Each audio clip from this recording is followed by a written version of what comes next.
Tā whiu ai te maungarangi tā ai ki te awa. Tangi haru te tangata. Ngati manawa te iwi. Ki te whai haere te āhua o te reo Māori. E mimichi haere nei, me haere noa nei tōna hā. Ki wāngi o tātou. Kāre whai wāriu ai, ki wāngi te iwi Māori tonu rā, te āhua nei. Nā reira, koira te kura i tūnei. Mā te reo tātou orai. Mā te reo tātou orai. Nā he ko te Waimaria kai konei, te hunga rangatahi. E rua noho māu o taku reanga, ko te tekau mā tahi, ngā pōho, rangatai, rangatai.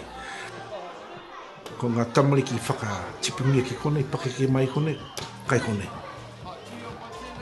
Kai konei, kai āwhina ana. Ko te tino wawata nui nei, e wawata tiana. Ke Māori te arero o te Māori. Te hinengaro, te ngākau.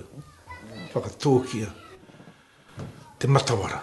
Ke matawara tia te reo, ki roto tonu, te whatumana o te Māori.